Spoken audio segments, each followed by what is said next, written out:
A média móvel é uma antiga conhecida dos investidores, desde daqueles que operam com análise técnica do mercado de ações até quem opera no mercado de criptomoedas. O meu nome é Wellington Silva, sou entusiasta investidor cripto desde 2016 e no vídeo de hoje eu vou pegar e responder a seguinte pergunta para vocês. Será que é melhor comprar o Bitcoin quando o preço estiver acima ou abaixo da média móvel? Será que a gente comprar Bitcoin acima e vender Bitcoin abaixo da média dá lucro? Esse tipo de pergunta é muito importante a gente responder, porque assim vocês ficam por dentro do que funciona e do que não funciona no mercado cripto. Se você é veterano aqui no canal e gosta do meu conteúdo, já deixa o seu gostei. Se você é novo aqui no canal, se já assiste os meus vídeos, mas ainda não é inscrito, já se inscreve aqui embaixo, ativa o sininho das notificações para você não perde nenhuma das minhas dicas e toma as melhores decisões com o seu Bitcoin. Então quer saber como a média móvel pode de fato te ajudar? Bora pro vídeo de hoje. Prontinho, pessoal, cá estou então no gráfico semanal do Bitcoin. Aqui a gente consegue ver os preços do Bitcoin e uma média móvel aqui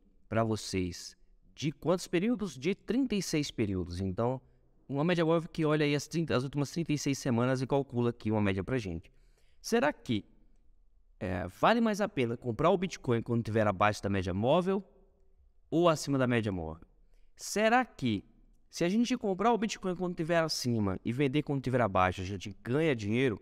É esse tipo de coisa que a gente vai analisar no vídeo de hoje, tá? Então, para isso, eu vou utilizar os dados do Bitcoin de 2013 até os dias atuais no gráfico diário, já deixando claro para vocês. Aqui a gente tem o gráfico. Se a gente fosse analisar isso aqui a olho nu, então olhar candle por candle, que deu lucro, que deu prejuízo, cara, daria um trapalhão. Passaria horas aqui fazendo, talvez, para não encontrar um resultado bom. Então, para facilitar, a gente vai utilizar o Excel, como eu sempre mostro para vocês. É uma ferramenta que ajuda muito a você que quer fazer operações no mercado financeiro. Vamos lá pegar os dados, destrinchar esses dados para ver o que a gente encontra. Prontinho, pessoal, já estamos então no gráfico do Bitcoin. Vocês podem ver que a gente tem aqui uma média móvel e os preços do gráfico semanal.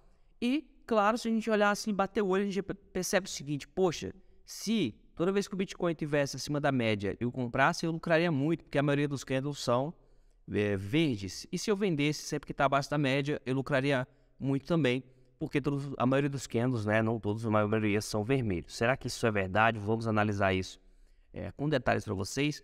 E para que essa análise não fique aqui milhares de horas aqui para a gente analisar olho no gráfico, eu vou fazer essa análise para vocês no Python. Vou mostrar aqui como a gente pode fazer isso no Python para vocês, usando a linguagem de programação que vai facilitar muito e acelerar muito o processo desse tipo de análise. Então, bora lá.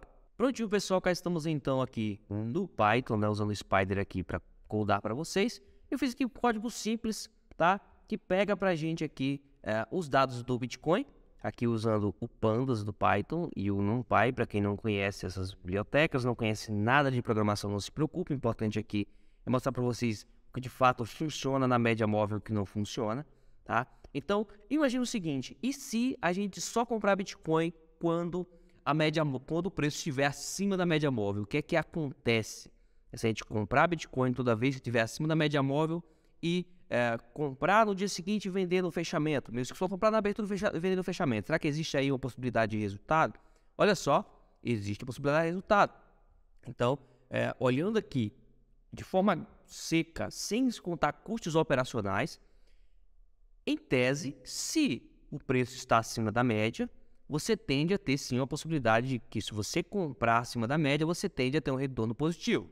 Mas, obviamente, a gente precisa considerar N coisas aqui, tá? Vamos então olhar o lado contrário. E se a gente comprar quando estiver abaixo da média, tá? Só comprar quando estiver abaixo da média, olha só, nem um pouco bom resultado, tá? Então, a princípio, comprar Bitcoin abaixo da média, apenas abaixo da média, não é uma boa opção, ok?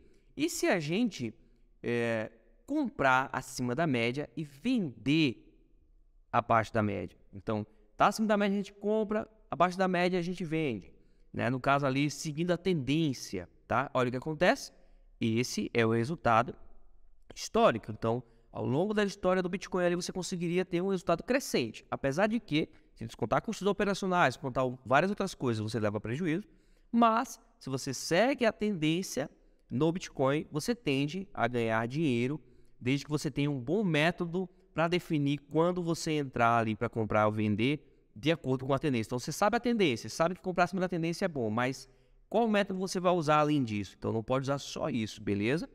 E se a gente fizer o contrário, se a gente vender acima da média, então vender acima da média e comprar abaixo da média. Se a gente fizer aí o contrário do que a gente mostrou acima, olha só o que acontece, a gente tem um resultado negativo, tá? Então, em sua essência, o Bitcoin ele não tem uma característica de retorno à média, ele não costuma ter essa característica e tem uma característica de tendência. Então, para comprar e vender Bitcoin, fazer tradings, você deve focar mais em seguir a tendência. Obviamente, você nunca vai saber quando é o momento que a tendência começa e o momento que a tendência termina. Mas se você montar uma forma ali, seguindo só pela média móvel, uma forma simples, eu defini aqui uma média móvel de 50 períodos.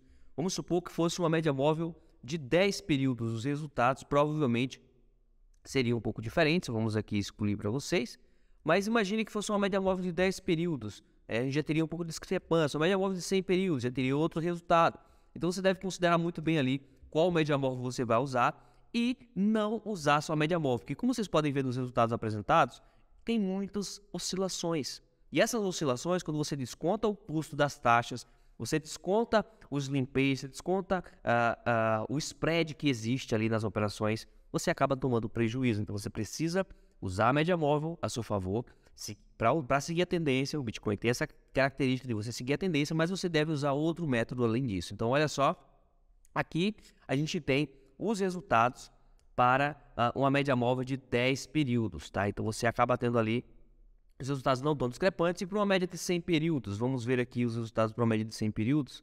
Olha só, seria isso aqui. Já você consegue já ter assim resultados muito positivos, resultados muito negativos e resultados laterais. Eu diria que a média de 50 períodos é uma boa pedida para o caso do Bitcoin, a média de 50 dias, de 60 dias, isso trabalhando em gráfico diário. Lembrando, média móvel tem uma boa aplicabilidade se você opera gráfico diário, gráfico de 1 hora, gráfico de 2 horas, gráfico de 15 minutos, você acaba tendo muito ruído, você não vai conseguir extrair o que há de melhor nas médias móveis. Então, o que é que o Wellington recomenda para vocês? Cara, se possível, aprenda programação em Python. Hoje está tão mais fácil, né? Você estudar pelo YouTube, você tem o ChatGPT para ajudar você a programar e resolver coisas que você ainda não sabe. Você consegue fazer esse tipo de análise e descartar um monte de coisa. Veja só, com isso aqui, eu já descartei o quê? O que é que o Wellington descartou só com isso aqui? Eu já sei que se eu comprar acima da média e vender abaixo da média, eu tenho uma expectativa de retorno positivo. Então, eu vou fazer o quê? Eu vou procurar uma estratégia, eu vou procurar construir um sinal de trade que vai me dizer quando entrar acima da média e quando entrar abaixo da média, para que eu consiga filtrar melhor ainda os resultados e evitar esses períodos de doses, esses períodos de perda. Se você conseguir fazer isso, você vai ganhar muita grana no mercado cripto e parar de ficar aí que nem bobo, né, tentando adivinhar o que vai acontecer, tá? Simplesmente seguindo conceitos básicos, retorno à média e tendência, tá? Momento. Se você entender esse conceito em que o momento é seguir a tendência, o ativo ele tem aquela tendência de sempre te dar vantagem se você está seguindo a tendência. E retorno à média é aquele ativo que sempre que dá vantagem a você, tende a te dar vantagem se você está operando contra a tendência, operando buscando uma correção no ativo. Você entende esse conceito e você consegue identificar qual ativo tem isso, você consegue estar à frente de muita gente.